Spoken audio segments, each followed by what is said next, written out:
and welcome to another edition of the Debrief podcast. I'm Josh Durso, joined as always by Jackie Augustine. We're here in the FingerLakes1.com studio in Seneca Falls, and we have got a busy hour as we dive into a whole bunch of political issues. But Jackie, how have the last 2 weeks of your life been? Cold. I know, right?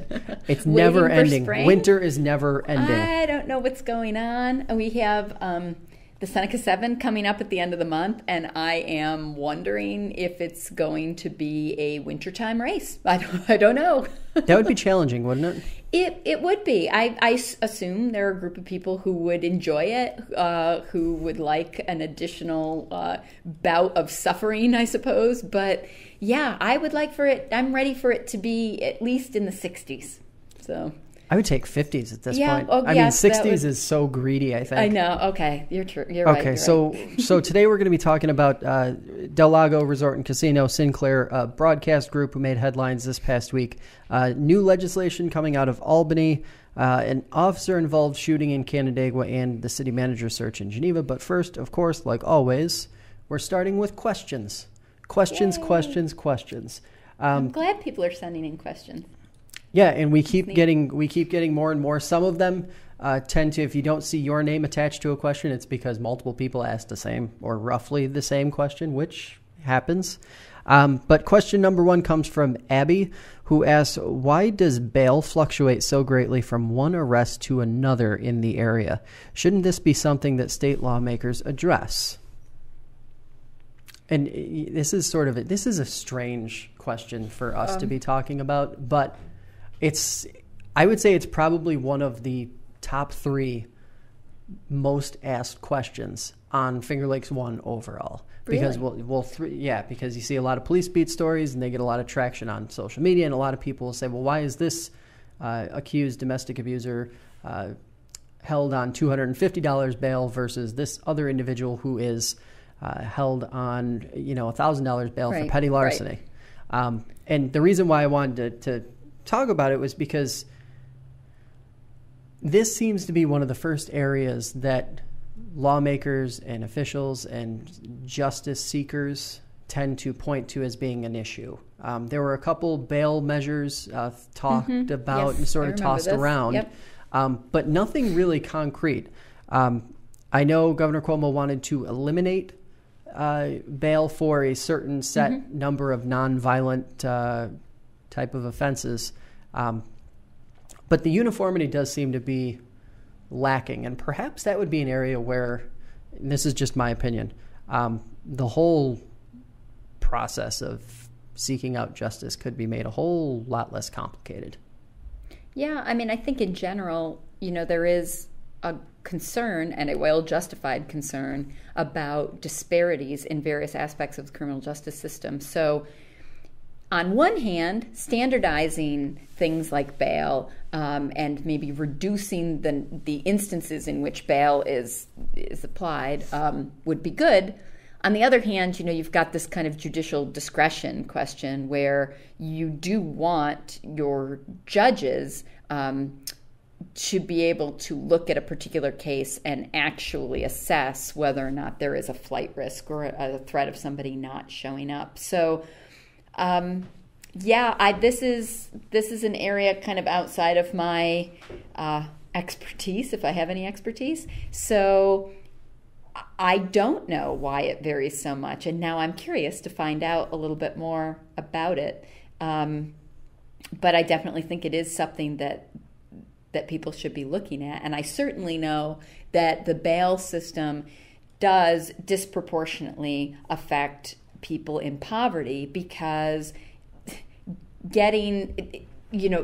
what are your options if you can't post bail? Then you stay in jail for what might be a very minor offense, and then you lose your job, and then you can't care for your kids. And so reducing elements of the criminal justice system that are just punitive, that really cause more problems and exacerbate the troubles in people's lives, are certainly things that we should take a look at. Yeah, and it's sort of, I think the perceived subjectiveness of it is probably what a lot of people take issue with or are concerned about when they ask that type of question. Yeah. Another question coming from Ellison, who asks, Since the IDC has agreed to dissolve, what impact will that have on the state of politics overall in New York State? Does it mean a big shift in policy? I'll let you take the lead on this one. I think so. I'm very excited about it, first of all, because let me just say, this independent Democratic caucus should never have existed in the first place. You've got a bunch of people who got themselves elected as Democrats who then decided that it was more advantageous. They kind of cut a deal with the Senate Republicans to be able to jockey chairmanships and vice chairmanships to wrest control from what was like the majority party and really deadlock state politics. It was not about creating checks and balances. It was not about good government. It really was about power. Go figure. I mean, which is unfortunate. The bane of all politics are people who just want power. And we saw locally, I think we talked about it on the show. I wrote a column about it, about this Child Victims Act. And were it not for the Independent Democratic Caucus and the shifting power to the Republicans, that would have passed. Right. So a lot of good, responsible legislation that would have benefited people in the state has failed because of this power sharing agreement. So I'm glad to see it come to an end.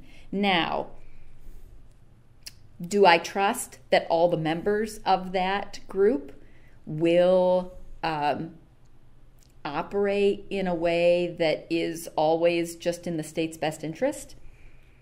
Well, given the track record, no, but one can hope. See, yeah, that's my concern. I think of like, say, the last 3-4 years and how much legislation that has benefited upstate New York in particular has ultimately passed as a result of this sort of shared, this behind-the-scenes agreement. Time will tell what kind of impact it actually has. Right. This could just be a stunt by the governor to, sort of round up support and get things in order during an election year where he's facing a primary challenger. Right.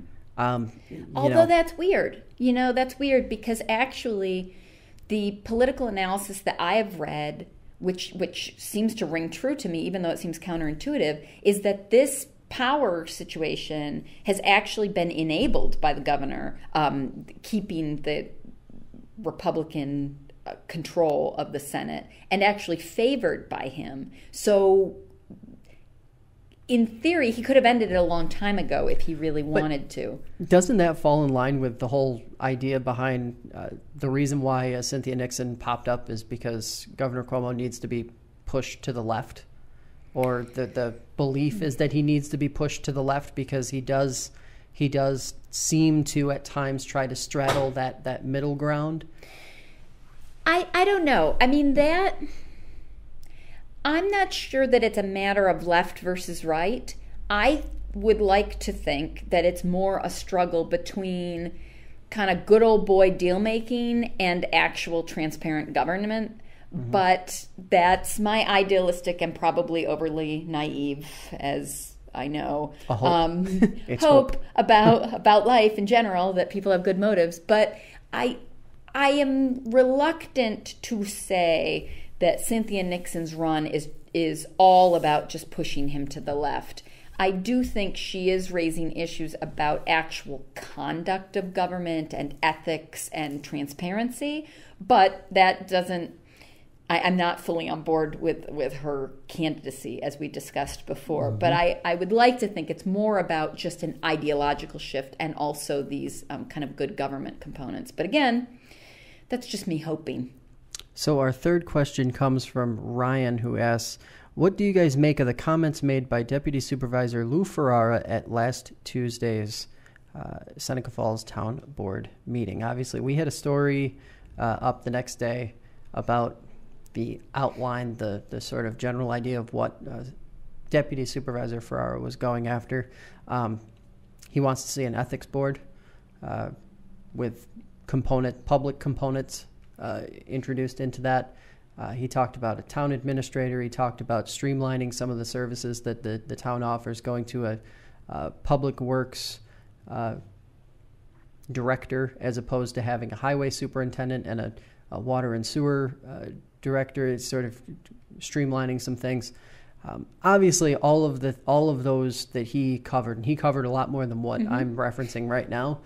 Check out that story. We have it linked below in the YouTube video. It's all stuff that would take years to accomplish, first of all. Yeah. And that's my sort of that was my initial thought. But there are components that they could act on quickly and implement. Ethics board would take no time to execute that. Doesn't take very long. And I mean, you could probably, in 2 decision cycles, you could probably get that executed. Introducing a town administrator, that's another item that could probably be worked out in fairly short order, at least the creation of such a position. Obviously, finding the right candidate, that would take time. Right. Some of the other things, having better policies and procedures for the town and the town's employees and departments, that's something that needs to be worked on, but needs to be worked on carefully and slowly. That's one that you cannot, I mean, the town is literally being audited by the comptroller's office right now. There is no rush on that one. Start doing the heavy lifting now, though, and it could actually save you some struggle and pain down the road.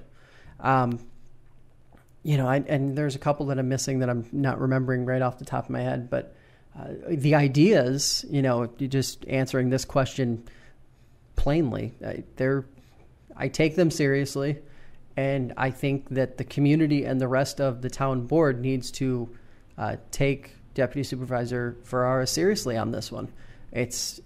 They're all the things. If you read the opinion page on any given day in the Finger Lakes Times, these are all of the things that people have been complaining about for months and months and months. Ethics board nails transparency, addresses that item, gets more connectivity to the community and better representation, covers the gauntlet. So start. So get going. Don't wait. Don't delay. That would be my message to the board. And then as I said, I take them seriously, at least on the surface.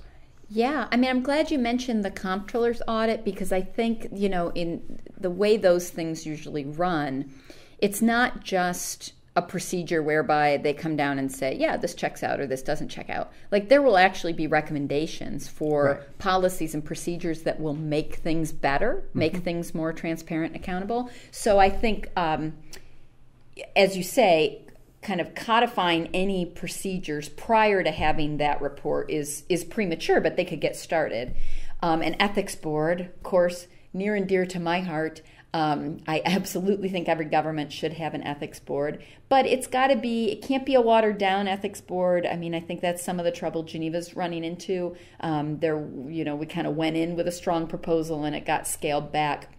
What you need, not that the ethics board that got constituted didn't do a good job, but you can see it kind of fizzled out, and now they're trying to reconstitute it, because it's not just about responding to complaints. It's about actually observing and providing recommendations about the conduct of the board before a complaint arises. It's supposed to be a preventative measure. It's supposed to be instructive, and not just punitive.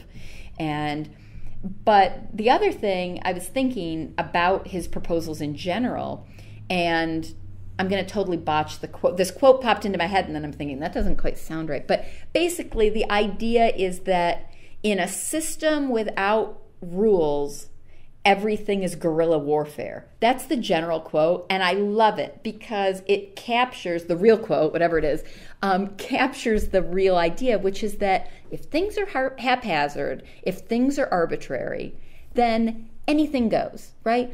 Residents don't have faith. People don't know what they're doing. You can never have full confidence that things are going the way they should. So, yeah, anything that makes the conduct of a board more predictable and professional serves everybody's interest. So our first, and obviously we'll be talking about that more over the next several weeks, because I think as they implement these different concepts, if they choose to, that in and of itself will become it will become an interesting process. Well, yeah, I mean, the discussion of them alone will be Yeah. really interesting to see who says what about what pieces and what kind of response it gets. So, first big story of the day, or first big topic of the day, the Lifton-O'Mara legislation, which I like we that you called both it are the strange bill. right. We're both sitting here like scratching our head. I'm not going to dive into the specifics of it too much, but the general idea of it is, and if you want to read more about it, it's in the below the video window. The gist of it is that it would prevent this type of proposal, the incinerator, circular energy. This is the reason why this piece of legislation was even proposed. It would prevent that type of item from going through the siting process at the state level. And I think we were kind of touching on this before we came on. The whole idea of introducing this piece of legislation, which is said to give control back to the local communities, that's the way it's being billed. And I look at it and I'm like, really? We need to give that back when there's this thing called home rule? Yeah. Hello? It's there. And the siting board, in theory, is supposed to follow home rule. They're supposed to fall in line with home rule. They can go around it. Right. But in general, they are not supposed to. They are supposed to fall in line with, if you go, and I'm just going by what the presentations thus far, Mary Ann Kowalski has put on some great presentations for the community in Seneca County to sort of absorb what this process looks like. And it's incredible because if you have home rule, why do you need a piece of legislation to legislate that piece of legislation that already exists? Right.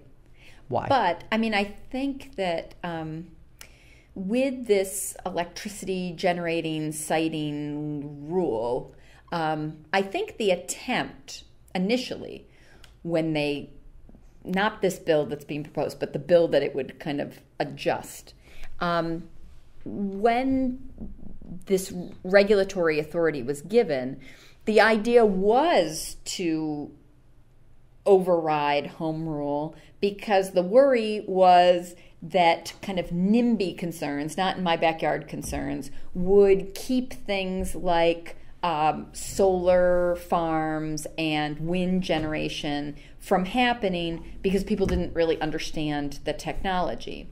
Now, when you're talking about trash incineration, I think that everybody understands that is not renewable energy. So I'm hoping that the real thrust of this bill is to recognize that it's a mischaracterization of trash incineration to say that that is renewable. It is not a renewable source of energy. It is part of a single stream system where people generate a lot of trash and then we burn it. It is not a sustainable, renewable system where solar and wind are passive generation harnessing natural resources. Trash is not a natural resource, although everyone involved in the trash industry would have you believe it is like gold from the ground, but that doesn't make it a natural resource. So I think the bill, if it passes, would make clear that this particular project tried to do an end run around local control and that we're not going to let that happen. But I don't know. It just seems if legislators had been doing, state legislators had been doing their job in the first place and understood that their initial legislation was creating this huge loophole whereby these non-sustainable, non-renewable energy sources could use this to circumvent the will of people, then they wouldn't have to fix it. So for me, it's not that it's a strange bill as much as it's a cleanup job for sloppy legislation in the first place. And you have the entire controversy around whether this proposal, as originally proposed or as sort of slightly modified, is even deserving of the citing process. Right. So you have all these different components, which does go back to what you're saying, where it's just a sloppy job by New York State. Yep. But at the same time, it's like, haven't we gotten to a point where we know that more legislation or sort of trying to legislate your way to correction isn't the best way to move forward? I mean, no. No, we've not gotten to that point. It's Nope. just, there is only so much that you can do. You can only pass so many new laws. You can only pass so many new pieces of legislation before it's just, you have more loopholes, because I'm sure that when all is said and done, there will be some sort of loophole on this one as well. Yeah. I think what people don't understand, and we've talked about this before, and people do understand it, but I guess they're frustrated by it. So the question then is, what can we do about it? But we've discussed before that, like the DEC, when they're trying to monitor landfill or other polluters, the industry is always 20 steps ahead of them. And I think this is just another case where we are seeing that the industry, when there is money to be made on burning trash, will find a way to get it done. And this is the legislature trying to play catch up and saying, oh man, we didn't know we opened that door for you, let's close it. And at some point, until they take a comprehensive approach that says landfilling, trash incineration, trash trains, the waste industry is not our economic development mission, then it is just going to be this continual attempt to figure out what they're doing, try to stop it, figure out what they're going to do next, try to stop that. Because at some point someone needs to take a stand, and a moratorium would be the only thing that wouldn't have a loophole. Mm-hmm. It's a very strange, the fact that this is one of those things that even has to be sort of debated, discussed. This legislation has to be, the redundancy of it is just crazy, because now you have legislators who are wasting the legislative energy in pushing this type of bill that really shouldn't even be necessary, when they could be working on other items. Right. Troubling, I guess. So another interesting / troubling news story, and you had a really interesting op-ed this week in the Finger Lakes Times that sort of touched on it a little bit. Yeah. Everyone's heard about it. Del Lago Resort and Casino, they are asking Albany to level the playing field. Some people are referring to it as corporate welfare. Other people are referring to it as just trying to level the playing field. This is another one of those issues that sort of falls into that Albany having to clean up its own self-made situation. Yeah. And I realize that a lot of people are going to, well, I'll let you go first, and then I'll sort of jump into, because I don't think we're going to go the same direction on this one. Yeah. To me, the irony is not lost on me that the casino expects its gamble to be a guaranteed payoff. I mean, I bet anybody who goes to that casino and loses some money wishes that they could make an appeal to somebody to better their financial situation. I mean, if their market analysis, and full disclosure, I thought the casino was a bad idea from the get-go. I think casinos as economic development are just an oxymoron. I think it's a terrible idea. I thought the governor was misguided from the get-go in even approaching it in this way. But the idea that a developer comes in, they take on this project, and they make these large projections about what it's going to generate, and then apparently are not able to correct course midstream enough to even get close to the projections. Now they think they need a bailout. I just wonder, since when do people think that they are entitled to a government, taxpayer-funded resolution to an issue they undertook freely and frankly are still making money on, just not as much money as they would like to be making? I can't even believe, I'm glad it didn't get approved. I can't believe the audacity in even asking for it.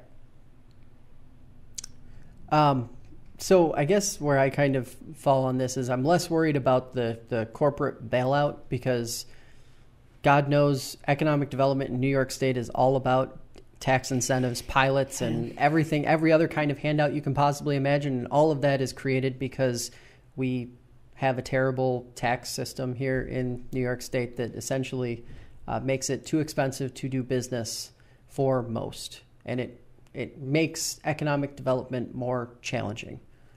So why not address, I think this sort of kicks the can back to Albany to address the fact that the Seneca Nation ceased making their payments in 2017, as far as, records show, to the tune of $110 million. The Oneidas went through a similar process for the first 22-ish years of their operating.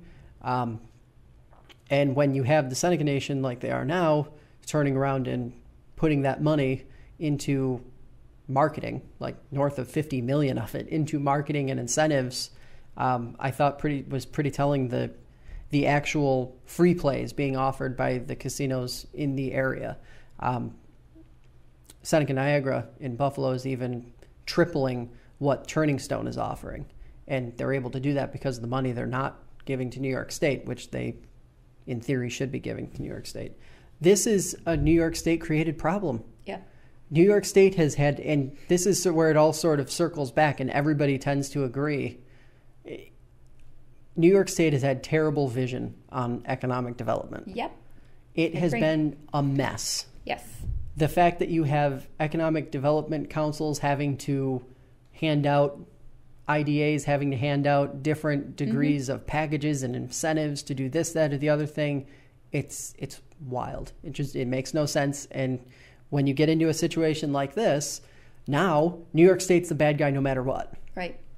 Yeah, and I think part of the problem is you have people making economic development policy who have no economic development background. So think about it. Like, your IDAs are appointed by the local governing bodies, and people say, well, we'll put bankers on or we'll put business people on.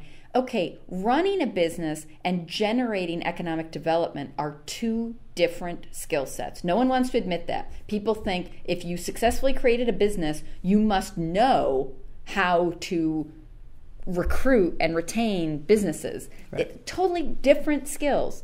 And if anybody were actually looking at market forces and what causes people to locate in an area and want to work in a particular location or start a business somewhere, I can't understand why New York State is still locked into this large business savior complex. Like, what we need is just one golden ticket that's going to save everything. We're going to put all our eggs in that basket. We just need these casinos, and that's going to unlock economic potential. When really, if you had taken the money invested in these large projects and had found ways to disperse that through communities to help small, locally run businesses, and local governments that are working on amenities to retain and attract residents, we would organically solve these jobs issues that people keep pointing to. Would we, though? If the root problem of the tax issue in New York State isn't addressed first, is that even possible? Because I question whether that even is possible if you have an environment for businesses that is difficult or more challenging to do business as opposed to other states, Pennsylvania, Florida, wherever you want to point to. Don't we need to fix that first before we go investing any money anywhere? Yeah, but I guess that's my point. My point is that we actually have an environment that's challenging for small businesses to operate, but all of our solutions are large business oriented. So a huge business, New York State's a great place to be because they will give you every incentive. Without understanding that, again, my point is, if you took those incentives and scaled them back a bit, but made them available to smaller and medium-sized businesses, you would actually develop a more sustainable economy that actually equalizes the tax rates in a lot of places. That also includes providing support to communities that carry the cost of the amenities that people really like. I mean, look at Geneva. People complain all the time about the tax situation in Geneva. would people want a Geneva with no library, no churches, no colleges, no hospital, no school district? Those are your tax-exempt properties. No. But the state has no mechanism for recognizing and compensating the offset in property tax for those civic and public amenities. If they did, then people could afford to do business in the city of Geneva, because the tax rate would be regular and competitive and normal. But again, I'm just saying the people making the decisions are just wrong. Like, empirically, their strategies have borne out to be wrong, but they won't correct. They will not change course. They're convinced that this big business, big incentive approach is working, and every study shows it's not working and it's costing a ton of money. Yeah, it's just one of those, and like I said, this is where I sort of rest on it, is just New York State, Albany, they're going to be the bad guy no matter what they do. And now they're in a situation where they really should look seriously in the next 2 years to address some of the root causes of the problems, instead of just trying to sort of throw some dirt or grass seed on top of a dead patch. It's just, you know. Yep, that's absolutely right. So, fake news. I'm getting tired. I'm getting tired of hearing about this fake news. So, obviously, you saw the video. Most people did. Most people saw the montage that Deadspin put together. Sinclair Broadcast Group has what they refer to as, and what most corporately owned broadcast entities refer to as must-runs. Their national pieces, their editorial pieces, all sorts of different kind of content that they throw down to their local affiliates, and their local affiliates have to either run them or, as this turned out to be, read from a script. Right. Most people, I'm going to assume, if you're watching, listening to this, you know the story behind it. You know why they were reading it. But I want to talk about the sort of reaction to it. I was really, really disappointed, I guess, to see so many people jump in and say, you know, you, Norma Holland, or you, Doug Emledge, up at Channel 13 Wham, should have taken the moral high ground and walked away. You should have refused on principle. Right. Who on earth can do that? Who? Like, I really genuinely want to know, of all the people who are saying, you know, because I see a lot on social media, people saying, well, I've quit jobs because of something my boss asked me to do, da-da-da-da-da. But did you have a non-compete that was so intense that you couldn't get a job without essentially packing your family up and traveling 60, 70, 80 miles? Those were the stakes for these individuals. There is absolutely no way I can defend taking the moral high ground on that. Okay, I don't want to say, I don't think this is what you mean, but certainly there are many examples in history of people making great sacrifices for moral principles. So, I mean, I think the idea that that no one would take a chance on losing their livelihood or their job or worse for something they believe in, it happens. They could have done that. But I think the question is, was this the particular issue for them to kind of lay it all out there for? And I actually think that that by participating in it and then indicating discomfort with participating in it, they've actually done a greater public service, because it's certainly brought to light not only what's happening, but that they did not want to be part of it. So John Oliver last summer did a really great in-depth 20-minute piece on Sinclair. We didn't hear anything about Sinclair all winter, right, until Deadspin put this montage together. It had to literally be thrown in the face of people for them to actually care enough to look at it seriously. Yes, that is and to turn all of that aggression, all of that anger, all of that outrage onto the people who were literally tasked with doing their job. And I will make the argument that it is a lot easier in other businesses and other industries to take that moral high road and walk away.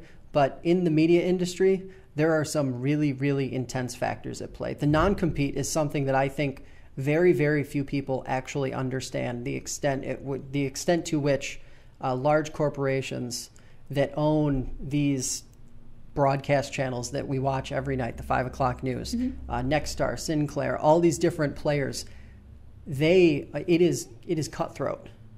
And I think that people don't understand the prospect of these people literally would have had to leave Rochester or Syracuse because they own CNY Central as well. These individuals, if they wanted to continue doing the line of work they're doing now.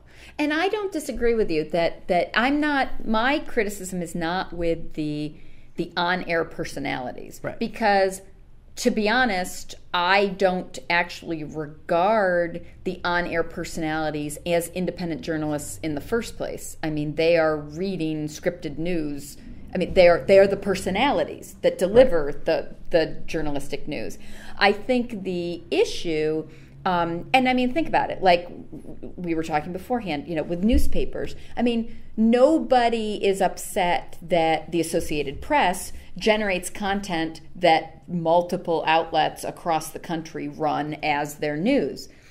The difference is that Sinclair is not just asking, it's not just generating news content that's been properly vetted by appropriate journalistic standards and asking that to be delivered. Their statement is about news itself. It's about opinion. It's about shaping public perception. And I don't think people like the idea of some centralized talking head telling our local people what to think about things. So I think that's really the nature of the pushback on this, that why have local stations at all if this is the way it's going to be run? I mean, yeah, it's really interesting because it's just sort of, I look at it from the perspective of, one, I didn't really take the editorial part of the statement all that seriously. I was just kind of like, whatever, this is a really lame sort of statement about fake news, whatever. And two, you're right, none of these entities are true local independent news outlets. Now, I sort of take a little bit of issue with the idea that, the people who we see on TV aren't, especially in the local scene, aren't the individuals who are actually doing the digging and doing the research and doing the reporting themselves. You send a 20-something-year-old kid out to the scene of a shooting, they're going to ask the same questions that anyone else is going to ask. They're going to do the same things. I think the sort of larger discussion or larger focus needs to be on, one, really supporting local, truly local journalism. Independently owned, the whole 9 yards. Local, real local. And the other sort of focus needs to be on, understanding that as newspapers struggle, as radio struggles, and these sort of traditional media struggle, these television stations are going through the same struggle. Right. They're seeing the smaller staff. So your anchors are literally having to do more work than they ever had to in the past. So I think there's a lot of different things at play. And, you fix it by making sure that local journalism is, in fact, local. Make sure it's local. It's not, patronize the news outlets that actually do local news and local reporting. Yeah. And I think it's also about sourcing, right? Like, if they are not disclosing. So if I open the newspaper and there is one of these paid advertisements that are meant to look like a news article, there is a requirement that it says this is a paid advertisement, right? You see those in newspapers, you see them in magazines. If people go to fingerlakes1.com, they're going to be able to see the ads and the news stories as separate entities. On TV, if there's not this disclosure, people don't know. And so that seems intellectually dishonest if there's not a disclosure that this is where this content has come from and it is a generated statement that I'm required to read. It's not a reflection on myself or this station. It's essentially a paid advertisement. And that, I think we do need more disclosure, because I don't want the evening news, the local evening news, to turn into something that could be just as misleading as an infomercial for something where I can just set it and forget it, right? Like I want to be able to distinguish, this is news and this is advertising, and know that there are different standards for the two. Yeah, I agree. It's a really challenge. Anytime you get into this sort of media discussion, where media stands now, where it's going over the next 5-10 years, it gets really murky because there's a lot of uncertainty. Right. Another little news tidbit that we really wanted to talk about here was the officer-involved shooting from last October, which now we've learned in Canandaigua that there will be no charges filed against against Sergeant Cadian, Lieutenant Cadian. I'm not sure. I can't remember which one it was. Sandy Guardiola, a 48-year-old off-duty parole officer, was shot in her home. There was an exchange of gunfire, allegedly, and there were some different factors at play. The whole set of circumstances is bizarre. And even if you're going by the information that's coming out from law enforcement, from the district attorney's office, it's murky. It hasn't been super transparent. So, I guess I want to kind of throw it over to you. What was your reaction to the no charge? Well, when I read Jim Ritt's statement about what happened, I mean, if I'm understanding the facts correctly, she didn't show up for work after an extended medical absence after car accident. And there was some concern because they hadn't heard from her, to go check. And when they found her, she was groggy. I mean, I don't know what kind of inferences you draw from that, right? If you're in a very serious car accident that causes you to miss work for a long time, you might be heavily medicated. I don't know. But all I can imagine is this woman lying in her bed being startled that somebody has entered her home, and apparently she had a gun, which a lot of people say you should have in your house for protection. I don't agree with that, but so she has this gun in her house for self-protection, and here is somebody entering her home, and then she ends up dying. It doesn't seem right to me. I don't understand how that happens. And all in all, I guess I'm just feeling the fatigue of people minding their own business or doing things that are kind of low-level offenses. I'm not saying she's committing any offense at all. I'm talking about just in general, police shootings in general. And then they end up dead. And and there's no one responsible for that. It doesn't seem right. I don't have an answer, but it doesn't seem right. Yeah, I'll agree to the point that I think when law enforcement is handling this type of scenario, given the tone of everything nationwide, they probably need to be a little more careful. They probably need to be a little more aggressive in terms of being proactive and getting information out there, right? So if there was no wrong committed, if there was no wrong done by the police officer, it needs to be clearer. It needs to be presented in a way that, and for, a district attorney's office, it doesn't seem like that would be difficult. They present things for a living. Just to present what happened accurately and in as much vivid detail as you can just seems like the right way to go, because it would protect yourself on both sides. At least that's the way I think about it. Yeah, and of course you have the larger debate about excessive force by police officers in general when they're in those types of gray area situations.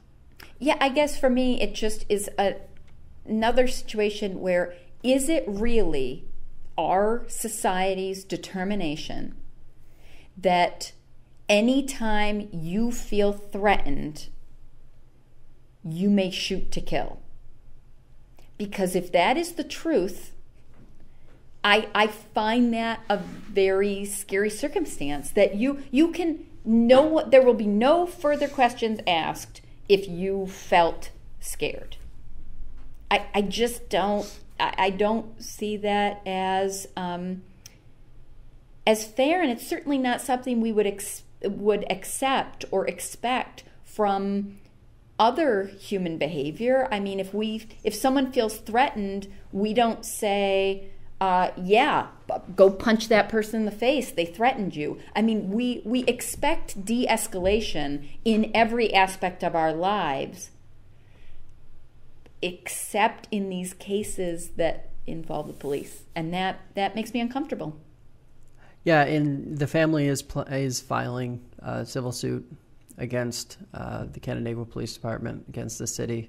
At least that's what their last official statement was to the for press. Wrongful death. For wrongful death. Right? I'm not really sure. I don't know. I am not an attorney. I don't know any of the details, and it's not even about this case in particular. But the idea, if you're asking, was this a wrongful death? How could anyone say no? I mean, she was in her bed, and now she was killed. Like, right. That's a wrongful death. That's a mistake. That's somebody's error. Right. And there again, the reason why I mentioned the prospect of just being clear, being more transparent in this process, maybe it doesn't rise to the level of wrongful death if, and I'm using this case as an example, but in general, if the process is clear, if the family is not, as they said, kept in the dark, right, maybe they understand something that they wouldn't have otherwise understood. Right.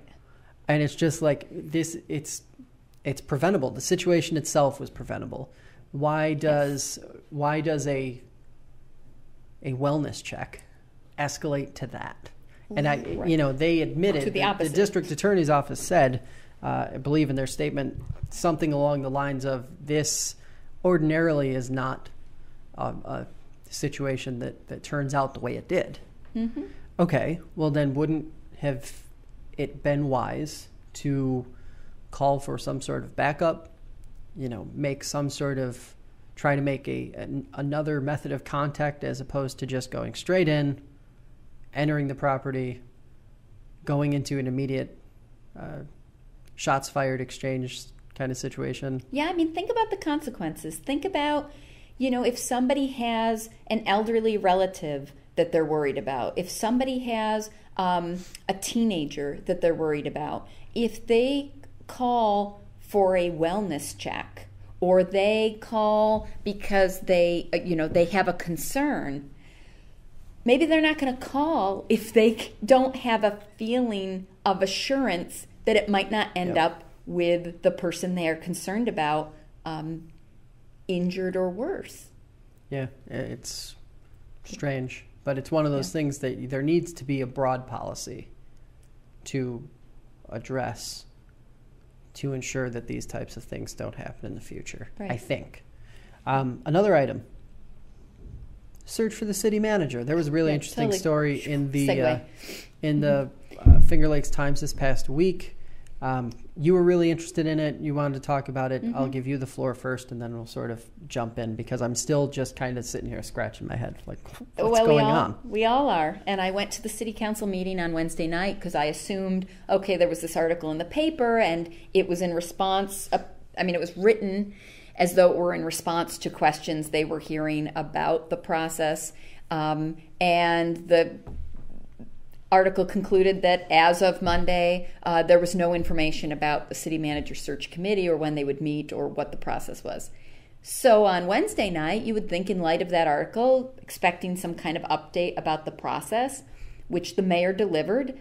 He said that the application cycle is closed. They've received the applications, no number given. We don't know if they got one application or 100. There was not even an order of magnitude suggested. I'm not even sure applications was plural. I guess I'd have to go back and look at the tape. But again, no information.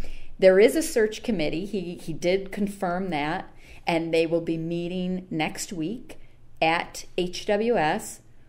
No time, so obviously it's not open to the public. No indication of who's on the committee, except you have their assurance that it reflects the true diversity of the community. Now, these are the words that cause me concern. Because saying you reflect the true diversity of the community means somebody has made an assessment of what the various points of view are that are legitimate and of interest. And that will be reflected on the committee. We've already had one member of the committee out himself. Chris Lavin, the director of the Boys and Girls Club, wrote an op-ed about how the city manager has to lower our taxes. Slightly concerning because previously he was in support of the lakefront condominiums or townhouses down by the state park. So you hope that that view, maybe he reflects the diversity of the one person who actually wants to see the lakefront developed. You hope that that's not the prevailing view because that does not accurately reflect the true diversity of the community. But the city has had so many dings against its legitimacy in the past couple of years, right? Mm-hmm. Not starting with the Foundry, but kind of culminating with the Foundry. And for a while, it seemed like they got it. Like, okay, we are moving towards transparency. Every agenda, we're going to have a Foundry update. It's going to lead the agenda so we can show people its priority. That didn't happen this month. You know, we are going to be out in the community. We're going to have press releases. We're going to publish stuff on social media. You will know what's going on.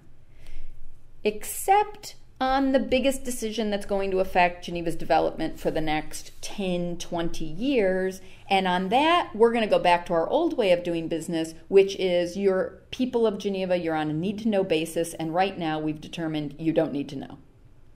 I don't understand it. It is, if they don't see that that undercuts the final selection, I mean, they're doing this man or woman a disservice from the get-go. Because nobody wants to come in under a cloud of suspicion or feeling like it was a done deal or feeling like there's a hidden agenda. And the only way to protect about that is to be wide open. Radical disclosure. Yeah, it's kind of... It's still just this holding pattern. And, you know, it's gotten to a point where there isn't even much I have to say about it anymore because the situation just seems to be shrouded in this sort of cloud. And why? And it's and you know what? I have theories, but they aren't anything other than theories. Right. And that's all anybody can have are theories if you aren't providing any concrete information. Yeah. Why do you want a million theories to just be flying around your city when you could just make it crystal clear and no one would be, in theory, any more hurt by knowing than they would if they didn't? Well, it's so interesting because the city's own advice, right? We had the consultant that did the neighborhood study, which everybody has touted as being one of our most successful initiatives, and I totally agree. The consultant on that study said to us in open city council session and in writing in the report, if you don't tell your story and tell it truthfully, people will fill in the details with whatever they are inclined to believe.